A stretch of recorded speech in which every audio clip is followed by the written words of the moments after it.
Welcome to Wiser Dialogue, conversations with women of color about issues, policies, and research that impact our lives.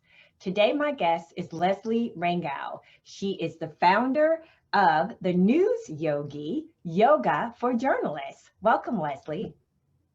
Thank you so much, Rhonda. I'm so excited to be here and to have this chat with you. I'm excited to have you. Tell me a little bit about why you founded the News Yogi, Yoga for Journalists. As a journalist, breaking news is inevitable. If you're a working journalist, you're reporting on breaking news in some capacity, whether it's historic events like what we saw yesterday, or more day-to-day things like, you know, a shooting that might have happened, or even just a house fire where you're seeing people at their worst and really having to be there to share those stories.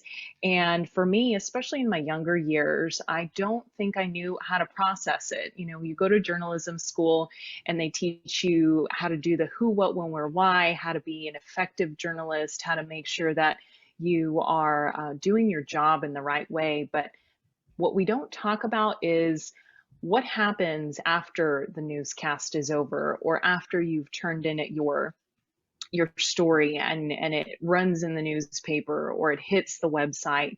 What happens in those hours? And for a long time, I didn't know what to do. I would turn to working out because that's what was familiar to me. I had done yoga before just as means of a workout, but I hadn't ever really explored it as a way to more work out my mind and to more use it, not so much for the physical bending and stretching, but for the mental aspect of it. And it's really my life's work. It's been my life's work to go through this yoga journey. And really at the beginning of this pandemic in April, a friend of mine who is a national correspondent for CBS, she runs a group of women who she teaches them just how to refine their on-air skills, younger journalists. And she said, Leslie, we're going through a lot. You should do a meditation for us. And I agreed to. It was, what I typically do. I am a yoga teacher and I was teaching in studios, just general classes before, but I was always afraid to kind of bring that aspect into journalism, more so just wondering, what are journalists going to think about yoga? And I did the meditation for her group, and the feedback that I got was just incredible. There were a lot of women who were saying, Leslie, I need this. And women of color that were saying, wow, I've never really thought about looking at it in this way. And I just had an epiphany. Like at that moment, I was trying so hard to separate two things, the yoga and the journalism, that I didn't realize we're seeing trauma in our world, in our society as a whole, how difficult it is for us to really be able to come to terms with what's happening, what we're reporting, and how we, especially as journalists of color, need to maintain our role as journalists in making sure that we share the truth and do it effectively. So that's how Yoga for Journalists came about, is just a need, and it came really from my own pain of trying to figure out, what do I do with this emotional mess that I am. So tell us a little bit about when you say helping journalists bend so they don't break, right? Like, what does that mean for you, and how do you connect that in the work that you do? So I do want to say I teach yoga for all journalists, all gender, race, and age. But with that being said, as a woman of color, my lived experience was that I'm first generation Mexican American, and I was coming from a very traumatic growing up into more trauma. And so when you talk about not being able to sit still, during the Shavasana, so for folks who maybe haven't done yoga, Shavasana is you do your practice, and then at the very end, it's sort of a meditation you could think of. You lay there and just really try to rest. And I remember those days too, not being able to move.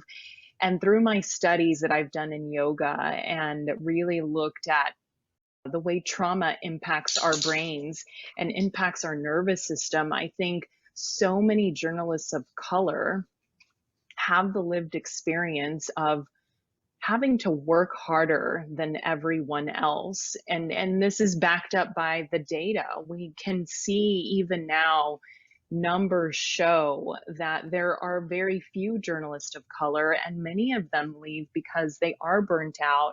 Many of them leave because of financial situations.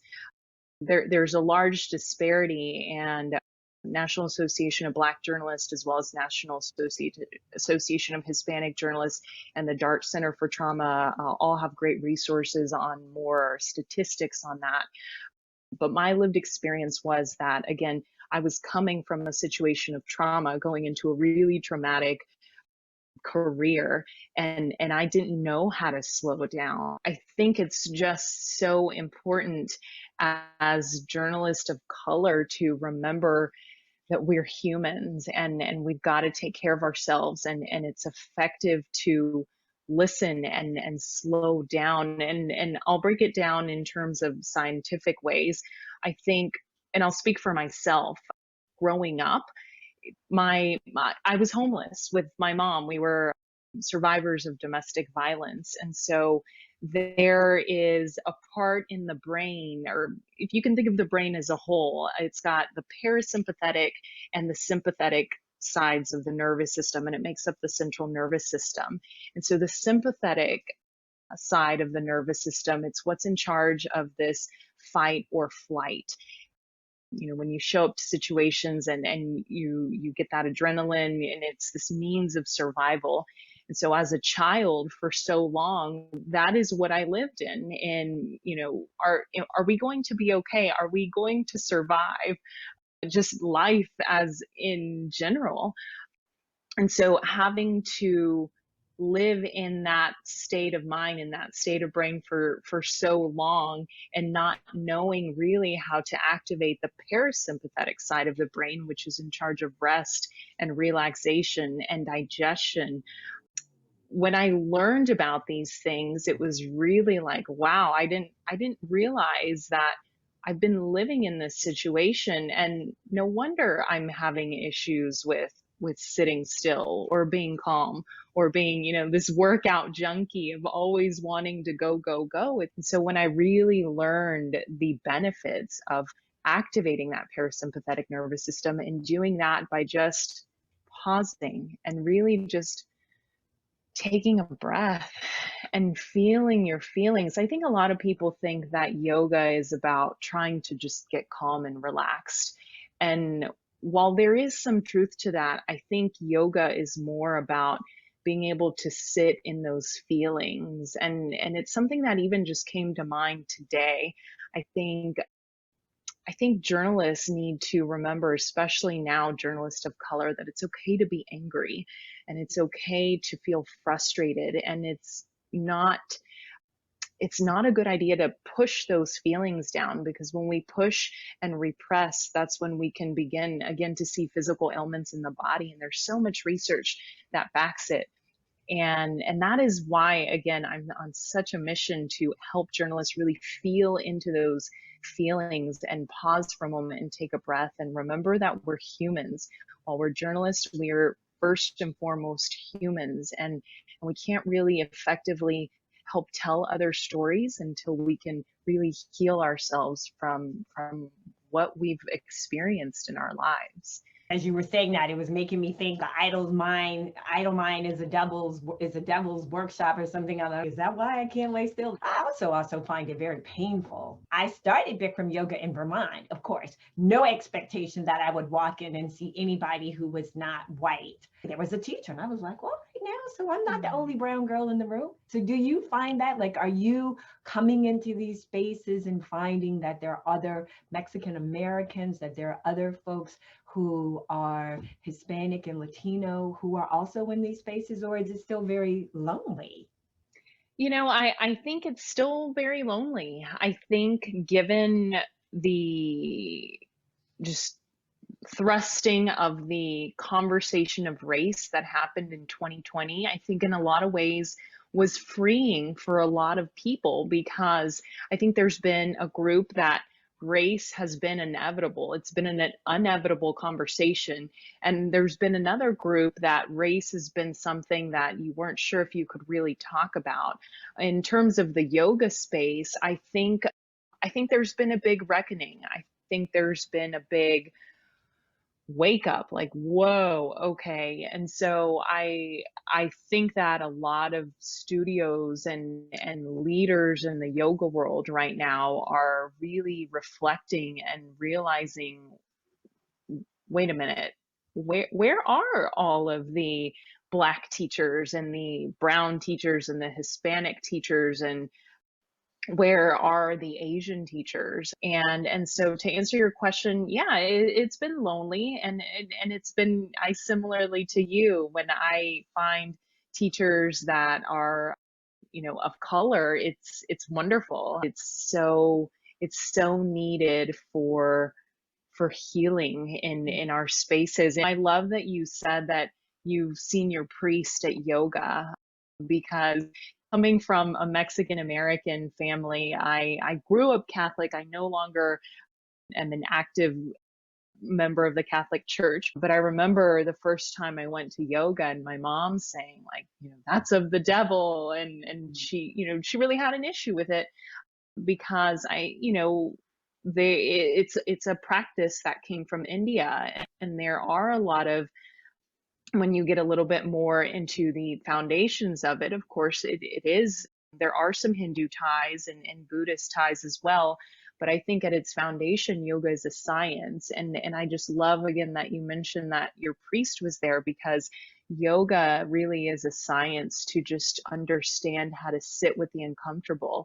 And whatever religion or practice or non-religion that you are, I think you can still find the benefits of yoga for yourself, and to really help heal yourself. Did you say how to sit with the uncomfortable?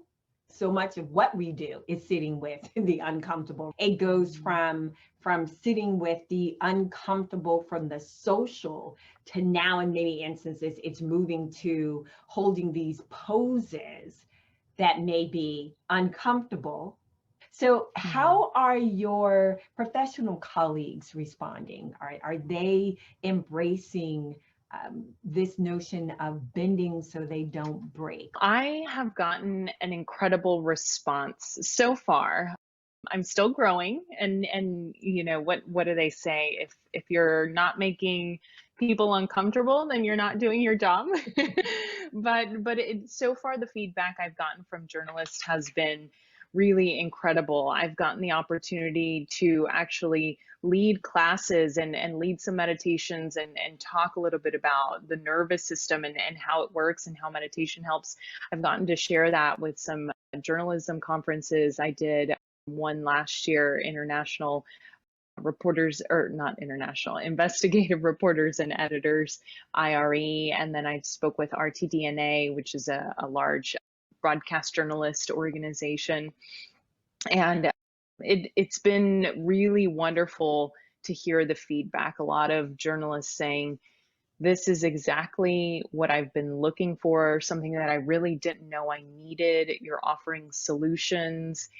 And it's so wonderful to hear that your life's work is really helping other journalists, because ultimately my mission is really just to teach other journalists how to heal themselves, and how to know really how to process things that we see on a day in and day out basis, and what happens when you go home, instead of grabbing for that wine bottle or sulking on your couch for the entire weekend. And I say this from a place that I've done those things before. And instead of being, doing that, and maybe even feeling irritable, and not wanting to talk to your family or socialize or be with friends, how can you heal yourself from that in order to know, okay, this is what I've experienced. And it also at times, not be afraid to say, oh, something is wrong. I'm noticing it. what can I do to fix it? Something's off here.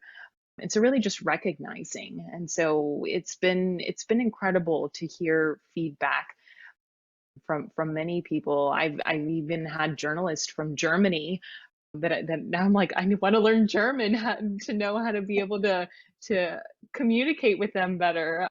But it's been wonderful. It's been an interesting journey, and it's been less than a year. Oh, wow. When did you create this? It was in May 2020. May 2020, the News Yogi started. I'd been teaching for 5 years, again, general classes. I've been practicing yoga for 12. I started in 2008 in college. Actually, my first yoga class was a Bikram yoga class.